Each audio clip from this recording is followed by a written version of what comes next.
Assalamualaikum warahmatullahi wabarakatuh. Alhamdulillah hamdan katsiran thayyiban mubarakan fi kama yuhibbu wa rabbuna warda. Asyhadu an la ilaha illallah wa la syarika lah. Asyhadu anna Muhammadan abduhu wa rasuluh. Ya ayyuhalladzina amanu taqullaha haqqa tuqatih wa la tamutunna illa wa antum muslimun. Amma ba'd. Ikhwah rahimani wa rahimakumullah, jamaah kajian duha yang berbahagia. Alhamdulillah kita lanjutkan kajian kita, sudah sampai akhir di tema yaitu perang Fijar. Sudah lalu di dua video sebelumnya. Ya, kalau perang Fijar di dua video sebelumnya, sedangkan peristiwa Hilf al-Fudul ya sudah 3 video, 2 video ini yang ketiga ya. Perang Fijar sudah 2 video, Hilf al-Fudul 3 video, ini yang keempat karena panjang dan banyak materi penting yang saya tidak bisa lewatkan begitu saja ya pembahasannya. Oleh sebab itu kita sekarang membahas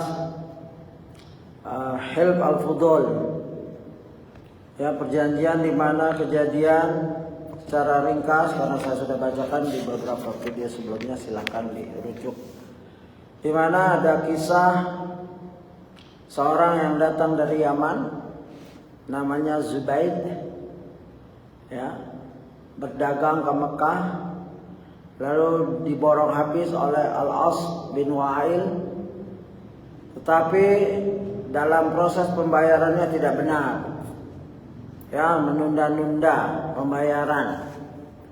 Maka Zubaid merasa sedih ya, akhirnya Zubaid naik ke gunung Jabal Abi Kubais yang ada dekat Mekah, lalu meneriakkan keadaannya kepada kaum muslimin, kaum jahiliyah di Mekah. Ya begitu, tentang kecurangan Al-As bin Wa'il As-Sahmi. Lalu didengar oleh Zubair, paman Nabi, salah satu paman Nabi dari Ibu Lail ya, dan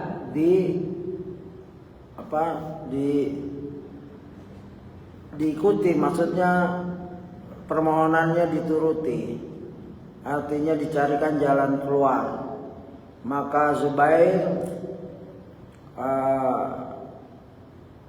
pergi berinisiatif mengajak kaum Quraisy ya, akhirnya Banu Hashim, Banu Zuhra, Bani Taim bin Murrah ya, dan lain-lain mengikuti ajakan Zubair, paman Nabi ya, dari Bulaid, paman dari Bulaid. Mereka pun lantas berkumpul di rumah Abdullah bin Jud'an. Nah ini tokoh Abdullah bin Jud'an sering disebut, beliau adalah tokoh jahiliyah, mati dalam keadaan jahiliyah. Nanti kita akan kutip sedikit kisahnya. Kemudian bersepakat untuk bersatu padu menolong orang ini, sehingga Nabi pun bersabda ikut ya. Bahkan ikutnya permusawarahan yang bermusyawarah dengan kaum Quraisy masalah ini, Nabi senang sekali.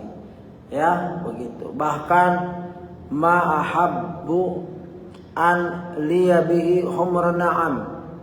Ya. Bahkan aku lebih menyukai perjanjian ini dibandingkan sebuah hadiah unta merah. Ya, unta merah itu kendaraan yang sangat berharga pada zamannya. Mungkin kendaraan bagus lah, mungkin ya, mahal. Begitu. Itu kesaksian Rasulullah. Dan tentang kaidah-kaidah hutang, karena di sini disebutkan, maka kita mencari fawaid. Ya, gitu. Sebelum kita mencari fawaid tentang bagaimana kita berhutang, ya hutang piutang, Sebelumnya kita waktu saya membahas masalah peristiwa perang Al-Fijjar, di situ disebutkan ya dalam materi pengayaan ada tulisan ya di medsos partisipasi Nabi SAW dalam perang Fijjar. Ya begitu ditulis oleh seorang, saya nggak sebut namanya. Ya, beliau menulis lalu beri pembukaan yang sangat buat saya agak tertantang untuk menjawabnya. Di antara pembukaannya tentu sangat berbeda. Catatan dia dalam menulis sejarah menyatakan kesedihannya atau kekecewaannya, kok Nabi Muhammad tidak dicatat ya waktu remajanya detail seperti orang-orang Romawi ya. Suetonius, penulis pada abad kedua Masehi, mencatat dengan rinci masa kanak-kanak tokoh kaisar-kaisar dalam buku The Vita Caesarum. Ya begitu. Saya sudah bacakan di beberapa pertemuan ini, tapi saya tertarik untuk bahas terus. Ya, di mana seorang bernama Gaius Octavius tumbuh di tengah perebutan kekuasaan politik yang kejam menjadi pendiri. Nah itu tercatat semua katanya. Juga Tiongkok, tradisi historiografi telah terorganisir secara rapi. Kehidupan Kaisar Taizong dan dinasti Tang abad ke-7 Masehi dicatat dengan teliti sejak muda ya dalam buku sejarah resmi. Ya, sejarah lama dinasti dan seterusnya. Dalam konteks Arab, mayoritas masyarakat mungkin tidak menyangka Nabi SAW akan menjadi tokoh besar. Hal ini barangkali yang membuat tidak ada desakan budaya untuk mendokumentasikan masa kecilnya. Ini oke lah kalau itu, karena memang kebanyakan buta huruf dan memang nggak tahu Nabi bakal lahir ya Muhammad tuh bakal jadi Nabi, mereka nggak tahu, maka tidak mencatat detail. Benar juga itu, ya gitu. Akhirnya mereka lebih mengandalkan tradisi lisan ketimbang tulisan. Karena itu dokumentasi masa remaja Nabi SAW yang sampai kepada kita hanyalah potongan-potongan kecil. Itu oke juga. Nah ini tapi agak aneh di sini. Seandainya Muhammad SAW tumbuh di abad ke-21, mungkin kisah masa mudanya akan jauh lebih mudah kita telusuri. Ya beda lah. Ya, zaman modern sekarang ada TikTok, ada Facebook, ada YouTube. Orang nggak penting aja pada banyak bikin konten. Apalagi sepenting Nabi Muhammad SAW.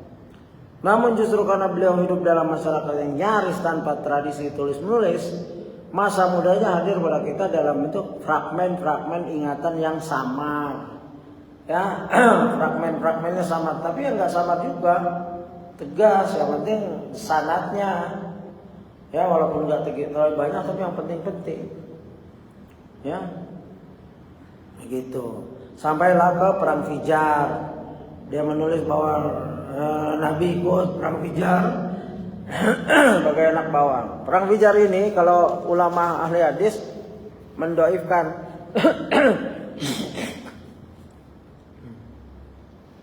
karena Nabi maksum, nggak mungkin Nabi ikut perang Fijjar membantu pamannya menyiapkan anak panah untuk dipanahkan pada musuh. Karena perang Fijjar adalah perang kejahatan, fujur. Dua-duanya melanggar ya pada saat bulan suci, padahal saat tidak boleh perang mereka perang. Itu namanya perang Fijjar. Jadi Nabi kita bebas. Sebagaimana salah seorang profesor doktor di Madinah, sejarah Madinah ya, dia Akram kalau salah, profesor doktor, menyatakan semua hadis-hadis tentang terlibatnya Nabi perang Fijjar adalah dhaif dan tidak sesuai dengan karakter Nabi yang maksum. Ya begitu. Nah, masalah itu yang menggelitik saya adalah kekecewaan penulis ini terhadap sejarah Nabi kok tidak ditulis dengan lengkap waktu remaja. Kita tahu bahwa Nabi itu diburu. Ya, dalam kisah pendeta Bahira, Romawi Heraklius sudah mengutus semua jalur-jalur yang akan mencegat Nabi dan membunuhnya sebagaimana persaksian Bahira. Gak mungkin orang yang sedang dicari itu diekspos, dicatat. Kalau catatan itu bocor ya Nabi dibunuh. sebagaimana Imam Mahdi, sebagaimana tradisi raja-raja Tauhid takut akan adanya raja baru yang akan menggulingkan kekuasaannya, seperti Firaun. Musa dicari, semua anak laki-laki Palestina dibunuh, ya, Bani Israel dibunuh, yang perempuan boleh hidup, yang laki tidak boleh. Nah, seharusnya penulis ini berkaca pada itu. Ya, bukan nabi, bukan orang yang lahir di seperti kerajaan kaisar, lahir di tempat yang aman, dicatat semuanya, dari buang kotorannya dicatat, ya. The Last Emperor itu seperti itu, ya. Kalau antum lihat film sejarah The Last Emperor-nya dinasti apa gitu, sampai buang airnya diselidiki, ya. Itu dalam keadaan aman. Kalau Nabi, Imam Mahdi sampai sekarang dicari sama Yahudi. Kalau ketahuan dibunuh benar. Nabi pada saat itu kalau ketahuan dibunuh benar. Bahira yang melarang, jangan kamu terus ke Romawi, karena Heraklius telah mengerahkan tentara untuk mencari Nabi dan membunuhnya. Itu satu. Beda. Ya, Nabi kalau ketahuan lah memang akan dibunuh. Masih bayi lagi dibunuh.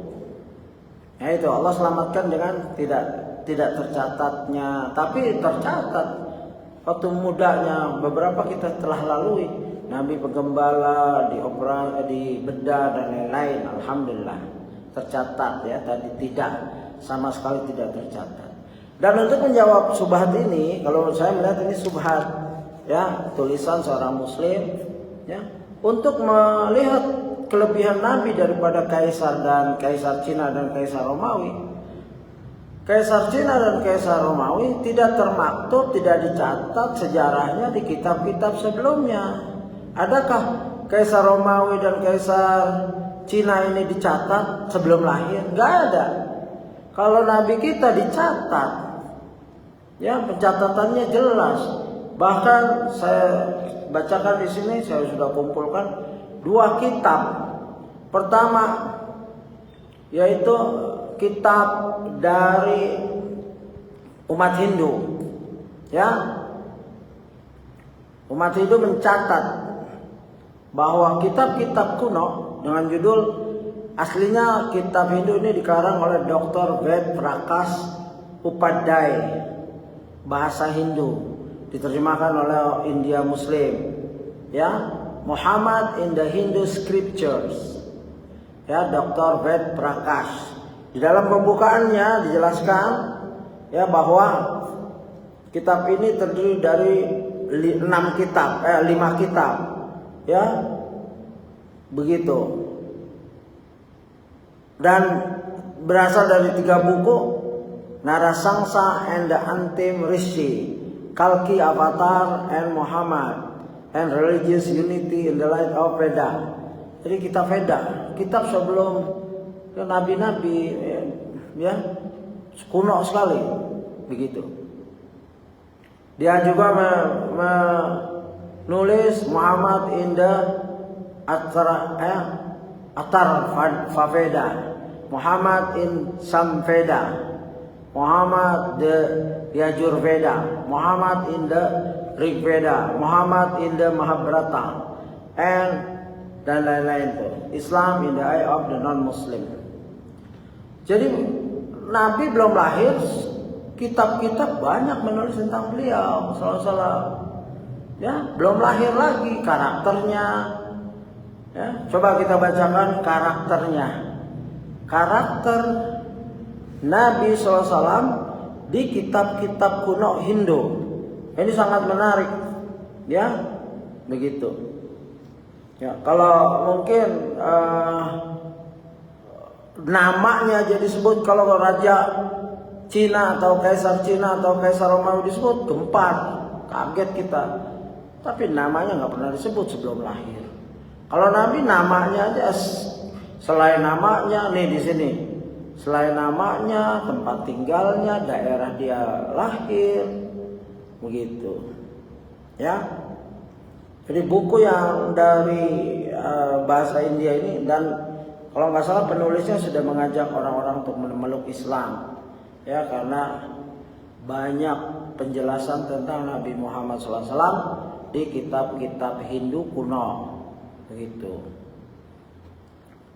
Dan saya akan bacakan di sini karakteristik ya Nabi, karakteristik Nabi SAW di kitab ya, begitu. Yang dimana dijelaskan mirip penjelasannya seperti di Bible, ya, di Bible. Nanti kalau kita bacakan Bible, Injil maksudnya, begitu. Dan dengan ini kita akan mengangkat nama Nabi yang penulis Islam ini kurang banget menghormati, maksudnya mungkin mungkin dia maksudnya membela Nabi ya, menulis sejarah, tapi dengan ucapannya itu tidak pantas Nabi dibandingkan dengan kaisar-kaisar, jauh sekali. Kaisar-kaisar hidup dalam istana ini itu dijaga ya. Baik, Nabi di dalam kitab Weda atau kitab Hindu lama itu namanya Narasangsa. Narasangsa ya. Sifatnya satu, beloved. Yeah, most of the mantras in Vedas highlight the qualities of the Supreme God. Some mantras, however, relate to other matters. Yeah, Narasangsa's greatest is born out by the fact that hymns dan lain-lain, panjang itu. Artinya Nabi itu dicintai, karakternya beliau dicintai. Waktu masih belum jadi Nabi, sama musuh-musuhnya belum jadi musuh, sangat dicintai, al-amin, jujur dan lain-lain, ya, begitu. Itu dari kitab-kitab mereka, ya. Dua, honey tongue. He has also been called honey tongue, referring the sweetness of his words and speech. Nabi mempunyai kalimat yang manis sekali, ya, indah. Ini dari kitab-kitab ya Veda. Ya, Nabi kalimatnya Jamil Kalim, ya, Jawamil Kalim, artinya singkat, manis dan luas, ya, bisa ditafsirkan berkitab-kitab, kadang-kala satu hadis. Revealed knowledge, Nabi juga ya mendapat wahyu, ya, begitu.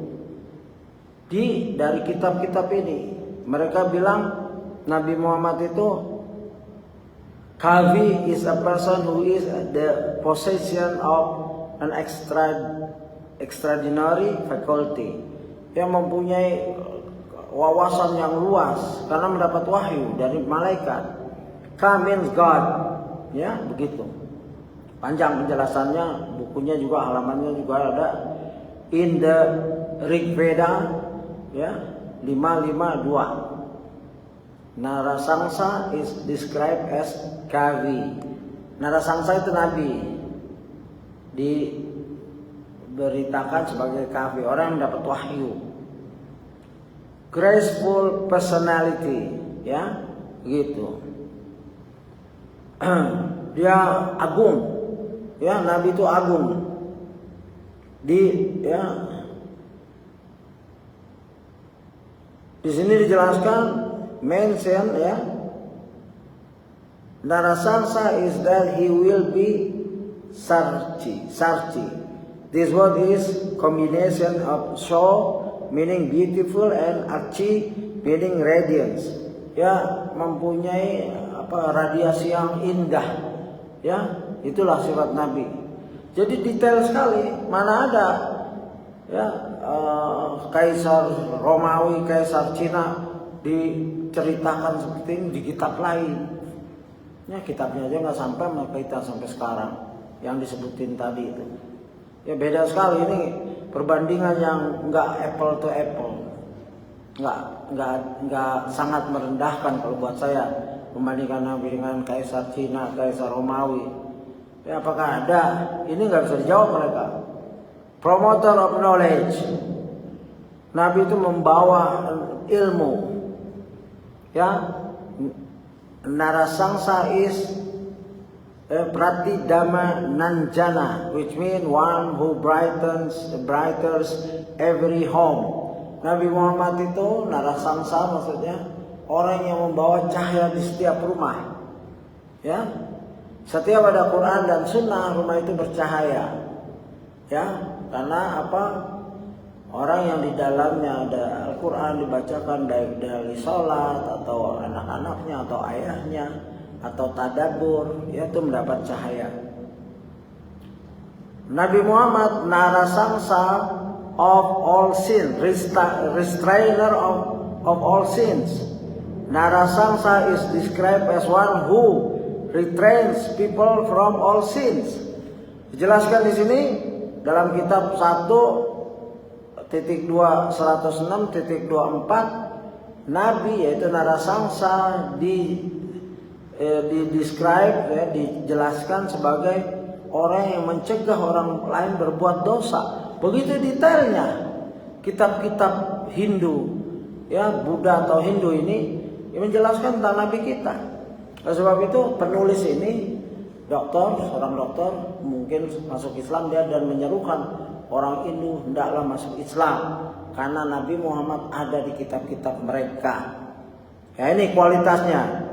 Sebagaimana Nabi, aku seperti orang yang menyalakan api dalam satu hadis, ya, maka api itu besar, maka raron itu datang. Aku orang yang duduk mencegah raron itu jangan sampai kebakar. Ya, aku seperti orang laki itu yang duduk di api, dan umatku itu kamu ini seperti raron yang pengen ke api terus, berbuat dosa, berbuat maksiat, berbuat kesalahan. Nabi tahan. Nah, ini begitu. Ya, narasangsa is described as one who restrain people from all sins. Ini dari bahasa Hindu, ya, gitu. Diterjemahkan oleh seorang dari orang Islam India. Itu karakternya. Masih banyak lagi. Karakteristik of narasangsa, one who prize and must necessarily have some unique qualities for which is prize.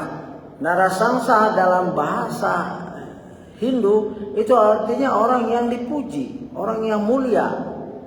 One who is prized must necessarily have some unique qualities, karena mempunyai kualitas yang unik, ya, sendiri, nggak ada yang bisa nyamain.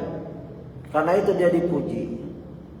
One may praise a wicked person for some selfish reason or to save one's life. That does not mean in the natural scheme of things.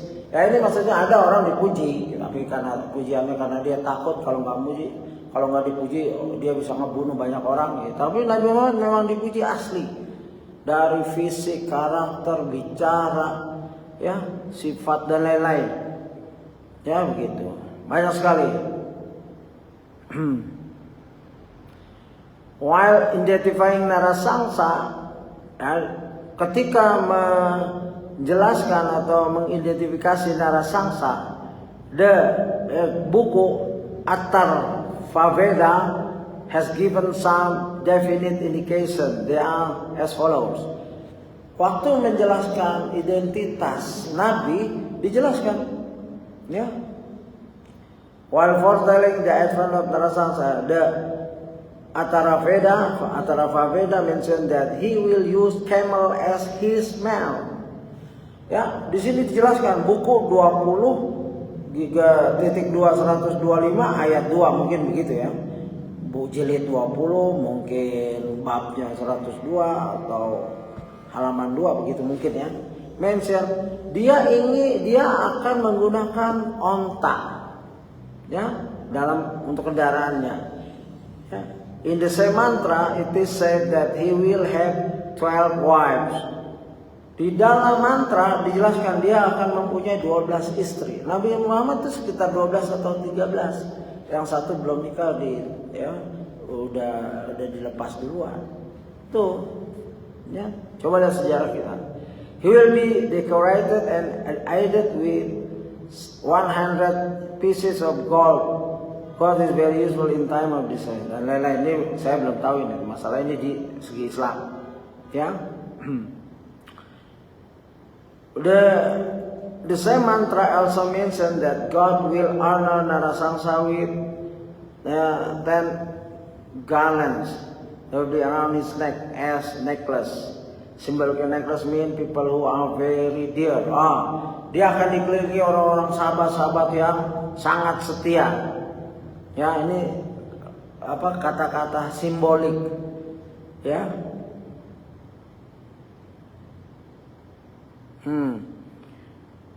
In the same mantra, it is said that he will receive a gift of 300 horses. Dia akan menerima 300 kuda. Nah, itu belum kita cari juga. Ya begitu. Wallahu a'lam, ini dari buku orang Hindu. Jadi sangat aneh kalau orang Islam menulis terus dibandingin dengan Kaisar Romawi, Kaisar Cina, jauh sekali. Ya. Nabi tercatat masa remajanya walaupun tidak detail, tapi yang benar-benar itu. Nah, kalau Nabi Muhammad karakternya di Bible, ya, di Injil, ini jelas, ya, begitu. Namanya di dalam Gospel of Barnabas, ya, chapter 39, 41 dan lain-lain, ya. Ini tentang consider the following explicit quote from chapter 165. Tentang Nabi Muhammad disebut dalam 10 tempat di Gospel Barnabas, Injil Barnabas, ya, bab 39, 41, 44 dan seterusnya, ya.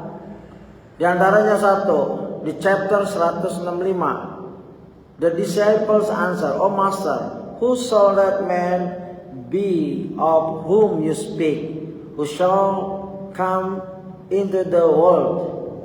Jesus answered with joy of heart, "He is Muhammad, messenger of God, and when he comes into the world, even as the rain makes the earth to bear fruits, when for a long time it has not rained."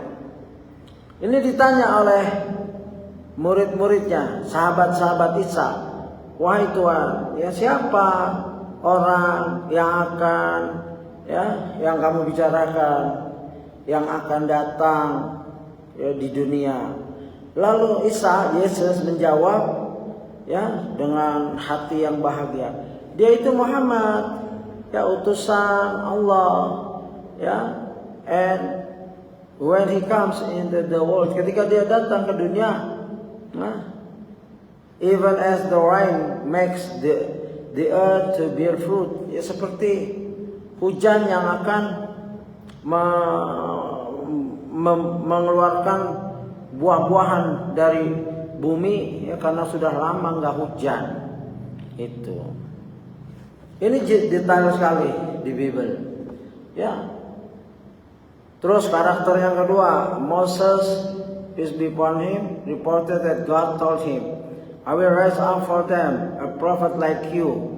Ini Musa bicara, ya.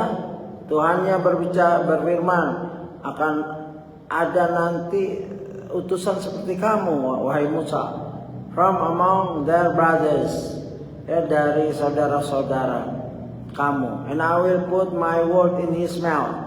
Akan aku taruh ucapanku di mulutnya. Artinya Quran dan Sunnah melalui Rasulullah SAW. Ya, mulutnya Rasulullah SAW. And he shall speak to them, ya, all that I command him. Dan dia akan bicara kepada umat manusia apa yang aku perintahkan. Ya, itu di Deuteronomy 18, ya. 18 sampai 19. Jadi jelas, ya. Ini sebagai jawaban panjang sekali. Ada buku namanya A Brief Illustrated Guide to Understanding Islam. Saya pernah baca buku ini lama di Australia. Bisa dapatkan di internet, bahasa Inggris, ya, Islam secara sains, secara dan lain-lain. Ini dalam rangka menjawab Seorang Islam menulis tentang perang Fijar, tapi pembukaannya kemana-mana, ya begitu. Selanjutnya kita melihat peristiwa yaitu Hilf al-Fudul. Ya, di halaman tadi saya sudah jelaskan pembukaan. Ya, setelah Fijar kita masuk ke Hilf al-Fudul, dan kita hari ini belum masuk ke pernikahan dengan Khadijah, pernikahan Nabi dengan Khadijah. Jadi jelaskan bahwa seorang penduduk Mekah yaitu Al-As bin Wa'il ngeborong As-Syami, mengeborong dagangan orang Yaman yaitu si Zubair, lalu tidak dibayar-bayar. Maka Az-Zubair berinisiatif mengumpulkan orang untuk menolong, ya, karena si Zubair berdiri di Gunung Jabal Kubais menceritakan masalahnya. Aku diborong daganganku tapi sampai sekarang nggak dibayar-bayar. Nah, ini berarti ada fikih di sini untuk kita, ya, karena Nabi bersabda, ya, inna Nabi sallallahu alaihi wasallam qala sahidtu hilfal, ya, mutayyibin ma'a umumati wa ana ghulamun fama uhibbu an li khumrun na'im wa anni ankuthuhu. Sungguhnya Nabi bersabda, aku pernah menyaksikan, ya, sallallahu alaihi wasallam, hilfa al-mutayyibin, perjanjian yang baik bersama para pamanku suatu aku masih kecil. Aku tidak ingin membatalkannya dengan mendapatkan onta merah. Artinya beliau diajak oleh paman-paman yang senior-senior, tua-tua. Dia sebagai anak muda duduk di pembicaraan di rumah nanti kita sebutkan di rumahnya, yaitu rumah Jordan, ya. Di rumah Jordan seorang yang baik, ya, Abdullah bin Jordan, ya, Abdullah bin Jud'an. Nanti kita jelaskan tentang siapa Abdullah bin Jud'an. Ini kesaksian Nabi, ya, dalam hadis sahih Musnad Imam Ahmad, ya, Albani menyatakan dalam ini hadis sahih, ya, begitu, dalam susunan kitab sahihnya. Artinya kisah perjanjian perjanjian tadi yaitu Hilf al-Fudul adalah sahih, kejadian benar karena ada hadis-hadis sahih mendukungnya, dan Rasulullah senang kalau perang Fijar hadis-hadisnya dhaif dan tidak sesuai dengan karakter Rasulullah yang maksum, begitu, ya. Siapa, ya, Abdullah, ya, bin Jordan? Mari kita lihat sejarahnya sedikit. Saya sudah cari tentang beliau, ya, Abdullah bin Jordan, ya. Sebelum kita masuk ke Abdullah bin Jordan karena kebaikannya, kita masuk kepada hendaklah seorang itu melunasi hutangnya, ya. Ulama berfatwa dan lain-lain. Tidak diperbolehkan bagi orang yang mampu menunda hutang, yaitu penundaan yang dilakukan oleh orang yang mampu membayar, apalagi yang wajib ditunaikan. Kalau sudah waktunya mampu dan dia sudah perjanjiannya seperti itu, laksanakan, ya, karena hadis yang disepakati sahihnya, ya, matlul ghani zulmun wa idza, ya, wa idza udbi'a ahadukum ala mali'in qalyatba'. Penundaan pembayaran hutang oleh orang yang mampu adalah suatu kezaliman.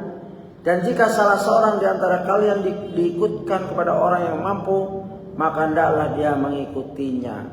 Artinya orang ini sudah dianggap mampu bayar hutangnya, nggak boleh ditunda-tunda, ya, begitu. Begitu, ya. Sama itu hadis yang disepakati kesahihannya. Ini fatwa Lajnah Daimah. Ya, hak-hak hamba itu harus ditunaikan. Oleh karena itu orang yang mempunyai hutang, siapapun juga, hendaklah dia berusaha keras untuk bisa menjumpainya atau menemui ahli warisnya. jika sudah meninggal dunia. Coba sampai yang punya hutang boleh ke ahli warisnya atau diteruskan oleh ahli warisnya. Dan dalam keadaan dia tidak lagi sanggup menjumpainya atau ahli warisnya atau sahabatnya, karena orang yang dicarinya sudah pindah ke negeri yang tidak diketahuinya atau tidak dia ketahui namanya atau lupa namanya secara keseluruhan, maka hendaklah dia membayarkan hutangnya itu kepada kaum fakir miskin dengan niat untuk pemiliknya. Kalau kita punya hutang, kita cari orang yang meninggal, warisnya juga ada, pewarisnya juga ada, kita sedekahkan atas nama orang yang kita hutangi. Dan jika pemberi hutang itu datang, maka hendaklah yang memberitahukan kejadian yang sebenarnya. Dan jika dia ridha, maka selesai sudah masalahnya. Tapi jika tidak ridha, maka dia harus membayarkan hutangnya itu kepadanya. Sudah kita sedekahkan, atau datang dia, gimana? Ya kita ceritakan. Demi Allah saya sudah bayarin hutang kamu, saya cari kesana sini nggak ada. Ya udah, terserah dia. Ya udah tetap bayar seluruhnya atau separuhnya atau seperempatnya. Atau ya sudah kalau udah disedekahkan atas namaku ya selesai. Begitu itu fatna lajnah. Ya, gitu. Jadi masalah hutang ini adalah hati-hati dan kebanyakan zaman sekarang diremehkan. Ya sebagaimana nasihat Luqman Al-Hakim salah satunya adalah janganlah engkau yang setelah menjadi orang yang aman menjadi orang yang terhina. Orang yang aman adalah orang yang nggak punya hutang, tapi jadi orang kayak ketakutan, yaitu karena punya hutang. Ya. Banyak sekali fatwa-fatwa itu. Dan yang paling penting di sini saya telah bacakan di video sebelumnya bahwasanya dalam melunasi hutang kita jangan mengandalkan kekuatan diri sendiri. Ya, karena Rasulullah juga punya hutang. Ya, tapi Rasulullah bayar. Di akhir hayatnya ada baju perangnya masih tergadaikan ke kaum Yahudi, orang Yahudi begitu. Dan Rasulullah hutang untuk makan, ya bukan untuk kemewahan. Ya, kebutuhan pokok ya di gandum gitu. Dan di sini ada doa yang saya sudah bacakan, silakan saja lihat ya, doa yang panjang tuh Allahumma. Ada yang pendek juga tapi saya belum lihat. Ya, kalau ini hadis sahih dari Albani ya, Hasan dalam Sahih At-Targhib. Nilai hadisnya Hasan di At-Targhib wa Tarhib ya nomor 1821. Ya, panjang doanya. Allahumma malika mulki tu'til mulka man tasha'u wa tanzi'u mulka mimman tasha'u wa tu'izzu man tasha'u wa tuzillu man tasha'u biyadikal khair innaka ala kulli syai'in qadir. Ya, rahamana dunya wal akhirati wa rahimahuma tu'ti man tasha'u minhuma wa tamna'u man tasha'u irhamni rahmatan tughnini biha an rahmati man siwak. Wahai Rabb yang mempunyai kerajaan, engkau berikan kerajaan kepada orang yang engkau kehendaki, dan engkau cabut kerajaan dari orang yang engkau kehendaki. Engkau muliakan orang yang engkau kehendaki, dan engkau hinakan orang yang engkau kehendaki. Di tangan engkau lah segala kebajikan, sungguhnya engkau maha kuasa atas segala sesuatu. Engkau yang maha pengasih di dunia dan akhirat, dan yang maha penyayang di dua negeri tersebut. Engkau memberi dari keduanya kepada orang yang engkau kehendaki, dan engkau cegah orang yang engkau kehendaki. Kasihanilah aku dengan rahmatmu, di mana engkau jadikan aku cukup dengannya, dengan tidak membutuhkan kasih sayang dari siapapun selain engkau. Di sini tidak ada disebutkan dain, utang sama sekali. Ini doa yang agung. Allah Maha tahu isi hati kita tanpa kita sebut. Ya Allah, aku punya utang 100 juta, sekian juta, tidak. Ucapkan doa yang Rasulullah ajarkan. Ya, nggak perlu rinci. Nah, rincinya di lain. Setelah baca doa ini, silakan merinci. Ya Allah, aku punya utang 300 juta sampai sekarang, sampai wallahualam. Kapan aku bisa lunaskan? Kalau aku mati, aku memohon ampunan. Begitu. Ya, atau kemudahan. Itu. Dan di sini yang mengagumkan sarahnya, At-Tabrani rahimahullah meriwayatkan dalam Al-Mu'jam As-Saghir dari Anas bin Malik radhiyallahu anhu, ia berkata, Rasulullah SAW bersabda pada Mu'az radhiyallahu anhu, Ya, maukah aku ajarkan kepadamu sebuah doa yang bisa engkau baca sekiranya engkau mempunyai hutang yang besarnya seperti gunung Uhud? Pastilah Allah akan menunaikan hutangmu. Ada nggak kita ini punya hutang seperti gunung Uhud? Gunung Uhud itu besar. Nanti saya kasih lihat besarnya berapa. Katakanlah wahai Muaz, lalu Rasulullah SAW membacakan ayat 26 surat Al-Imran dan dilanjutkan dengan doa yang disebut di atas. Atau berani melihatkan dalam Al-Mu'jam As-Saghir dengan isnad yang jayyid, ya. Coba tuh Al-Imran 26 dicatat tuh, nanti kita lihat ya begitu. Jadi Allah Maha tahu akhir dari di zaman sekarang, apalagi makanya jangan bermudah-mudahan utang apalagi kredit ribawi. Ya, naudzubillah. Begitu. Baik, itu masalah hikmah dari kisah ya perjanjian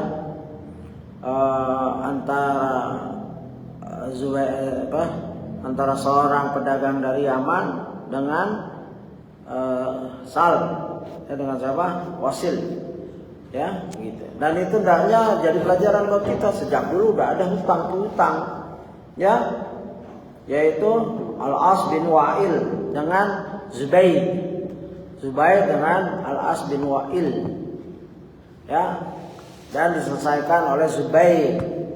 Dan mereka berkumpul di rumah Abdullah bin Ju'dan. Sekarang kita lihat tentang Abdullah bin Ju'dan. Saya udah cari, ada di Islam Web dan ada juga di Wikipedia. Wikipedia ngambil dari sama sumbernya dengan Islam Web, yaitu dari kitab-kitab besar. Ya, kitab-kitab di sini ambilannya dari Ibnu Katsir, ya, Mukhtasar Al-Bidayah wa Nihayah, dan juga Syiar Alamin Nubala. Begitu. Kisahnya agak menarik, ya, sangat menarik ini. Pada masa jahiliyah, Abdullah bin Ju'dan dikenal sebagai sosok yang sangat dermawan. Namun kehidupannya tidak selalu demikian. Ia pernah menjalani masa-masa sulit sebagai seorang yang hidup dalam kemiskinan dan keterjerumusan dalam berbagai tindak kriminal. Kondisi tersebut membuatnya dijauhi oleh keluarga, kerabat, dan kaumnya sendiri. Ia ditolak dan diabaikan oleh lingkungannya. Orang kalau udah miskin, ya, masyarakat menjauhi. Keluarga dia menjauhi, apalagi masyarakat. Itu salah satu hikmah, ya, manfaatnya harta bagi seorang. Ini Abdullah bin Ju'dan itu pernah hidup miskin. Orang-orang pada nggak mau kenal, dia diasingkan. Lalu suatu hari dalam keadaan bingung dan putus asa, sudah gelap ini, nggak ada income sama sekali. Ia berjalan menyusuri pelosok Mekah. Di tengah kegeliasannya, ia melihat sebuah celah pada tebing gunung dan menduga bahwa tempat tersebut menyimpan bahaya. Ya, ia pun mendekatinya dengan harapan menemukan akhir dari penderitaannya. Dia ingin bunuh diri ini. Ada celah di gunung, wah, di sini kayaknya tempat bunuh diri yang bagus, begitu kali ya, begitu. Ingin mengakhiri keterasingannya karena miskin. Biasanya orang miskin memang, ya, tidak dihargai. Ini kenapa? Ya Allah. Begitu.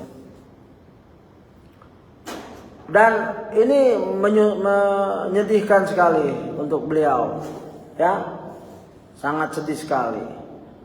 Dia ingin masuk, mati di goa tersebut.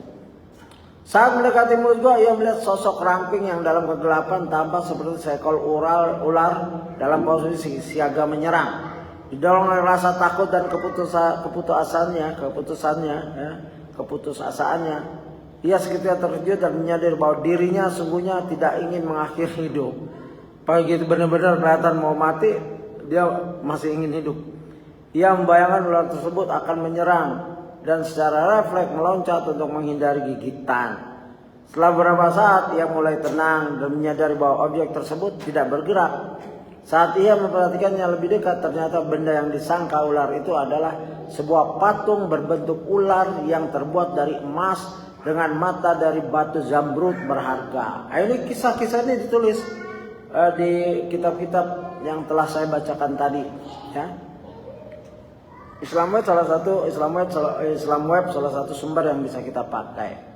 Kalau ini dari Wikipedia sama. Abdullah bin Judan kemudian memecahkan bagian kepala dari patung ular tersebut dan melangkah masuk ke dalam gua. Ternyata gua itu merupakan komplek pemakaman para penguasa dan raja dari suku Jurhum. Suku Jurhum, suku yang datang dari Yaman ke Hijaz, ya, di zaman Hajar baru saja menemu Zam-Zam bersama Ismail. Ya, ini yang nikah dengan wanitanya nikah dengan Nabi Ismail, begitu. Di antara mereka terdapat nama Al-Haris bin Maddad, salah satu raja yang telah lama menghilang dan tidak diketahui keberadaannya. Di atas kepala jenazah tersebut terdapat lembaran dari emas yang memuat informasi mengenai tanggal wafat dan luas wilayah kekuasaannya masing-masing raja. Ya, jadi Abdullah bin Judan menjadi orang kaya. Ya, singkatnya begitu. Ya. Lalu dia pulang, dia bagi-bagi tuh ke masyarakat. Yang tadi dia miskin, dia jadi orang kaya dadakan. Ya, sehingga dia dengan perbuatannya itu membuat dirinya dicintai dan dihormati oleh masyarakat. Sering waktu Abdullah bin Judan diangkat menjadi pemimpin, ya, sayyid bagi kaumnya. Ya, kalau udah punya fulus, punya kuasaan, punya ilmu, ya, maka dijadikanlah pemimpin. Ia dikenal kedermawanannya dan sering memberi makan kepada masyarakat.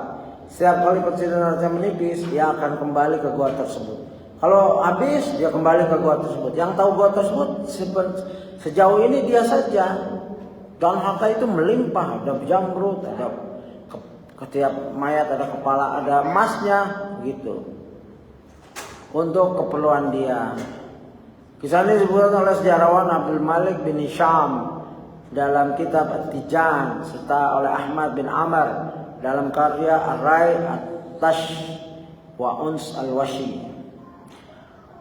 Abdullah bin Judan mempunyai keturunan, ya, yaitu berupa ulama, ya, Ibnu Abi Mulaikah yang bernama lengkap Abdullah bin Ubaidullah bin Abi Mulaikah bin Abdullah bin Judan, serta ulama Ali bin Zaid bin Judan yang bernama lengkap Ali bin Zaid bin Abdullah bin Abu Mulaikah bin Abdullah bin Judan. Ya, tapi nasib terakhirnya gimana? Sebagaimana hadis yang Aisyah bertanya tentang Abdullah bin Judan. Hadis ini kita sudah bacakan, tapi kita ulang sedikit, ya. Ya, begini. Aisyah pernah bertanya kepada Nabi SAW, "Ya Rasulullah, Ibnu Jud'an kana fil jahiliyati yasilur rahim, ya, wa yut'imul miskin, fahal dzaka nafi'uh?" Wahai Rasulullah, Ibnu Judan pada masa jahiliyah adalah seorang yang suka menyambung silaturahim dan memberi makan orang miskin. Apakah semua itu akan bermanfaat baginya di akhirat kelak? Rasulullah SAW bersabda, "La yanfa'uh innahu lam yaqul yauma rabbighfirli khati'ati yaumaddin." Tidak akan bermanfaat untuknya karena tidak sekalipun ia pernah mengatakan, "Wahai Rabbku, ampunilah dosa-dosaku di hari kiamat." Ini kuncinya, ya. Ya. Ini hadis riwayat Muslim. Begitu.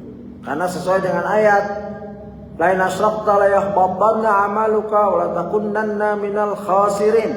Jika engkau berbuat kesyirikan, niscaya akan terhapus amalanmu dan tentulah kamu termasuk orang yang merugi. Ya, begitu. Jadi Abdullah bin Judan itu diberitakan dia ngasih makan banyak sampai kualinya itu ada kisah di sini, ya, tentang ada kisah di sini Rasulullah pernah menceritakan tentang keadaan Abdullah bin Judan, ya. Dia punya kuali, Rasulullah pernah berebut sama Abu Jahal pamannya kalau nggak salah untuk makan. Memang banyak masyarakat makan ngambil dari kualinya. Lalu dia jorokin Abu Jahal kalau nggak salah sampai dengkulnya retak. Ya, makanya waktu perang katanya diceritakan waktu perang setelah terbunuh cari yang namanya Abu Jahal, dia itu ciri-cirinya dengkulnya remuk, ya begitu. Ya, itu ada cerita seperti itu. Ya, wallahu alam. Ini kisah-kisah ya, istilah Abdullah bin Jud'an itu mempunyai mangkok besar, ya, yang sedemikian besar hingga seorang pengendara bisa makan darinya sementara ia tetap berada di untanya. Jadi saking besarnya sambil makan di untanya aja cukup, yang nggak usah turun, ya begitu. Sementara ia berada di untanya. Pernah seorang anak kecil jatuh ke dalamnya dan tenggelam, mati. Ibnu Qutaibah dan selainnya juga bahwa Rasulullah SAW bersabda, sungguh aku pernah berteduh di bawah bayangan mangkok besar Abdullah bin Jud'an pada waktu panas terik siang hari. Saking besarnya boleh orang berteduh kayak rumah gitu. Dan dalam hadis tentang terbunuhnya Abu Jahal, Rasulullah SAW pernah berkata kepada sahabatnya, carilah dia Abu Jahal, mayatnya maksudnya, di antara para mayat, dan kenalilah dia dari luka pada lututnya. Sesungguhnya dulu aku dan dia saling berdesakan di jamuan makan milik Abu Jud'an. Aku mendorongnya lalu ia jatuh mengenai lututnya hingga retak dan bekasnya masih ada di lututnya. Maka sahabat ya pun menemukannya seperti itu. Ya, mereka juga menyebutkan bahwa ia Ibnu Jud'an ya memberi makan berupa kurma dan suaik, tepung, gandum dan lain-lain, ya. Bahkan banyak syair tentang beliau, tentang Abu Jud'an ini, ya. Walaqad ra'aitul fa'ilina wa fa'alahum. Aku telah melihat para pelaku kebaikan dan perbuatan-perbuatan mereka. Maka aku melihat yang paling mulia dari mereka adalah Bani Ad-Dayan. Kebaikan mereka bercampur dengan madu murni sebagai makanan mereka, bukan seperti apa yang diberikan kepada kami oleh Bani Jud'an. Begitu. Ya, jadi memang orang-orang agung ini. Ibnu Jud'an pernah mengirim ke negeri Syam 2000 ekor unta yang membawa gandum, madu, mentega. Ia juga menemukan seorang penyeru yang setiap malam menyeru dari atas Ka'bah, "Maria kalian ke mangkok besar," yaitu Jafnah bin Jud'an, ya begitu. Banyak sekali diceritakan ya di Islam Web tentang keadaan beliau. Gitu. Jadi ciri-cirinya orang yang ini baik. Ini yang diceritakan di kisah perjanjian ini. Sebelum kita akhiri kajian kita, masih ada berapa menit lagi, Pak Ali?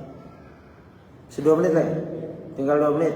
Ya, di sini juga di bagian akhir sudah saya bahas di kajian sebelumnya, selalu bersikap adil dan objektif, begitu.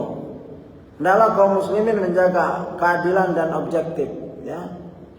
Artinya walaupun orang ini orang Yaman, ya, yang berhutang orang Quraisy, tetap diurus, begitu. Bukan karena dia Yaman, orang Yaman ini jangan diurus, ya. Tidak begitu Zubair, pamannya Nabi Az-Zubair, ya begitu.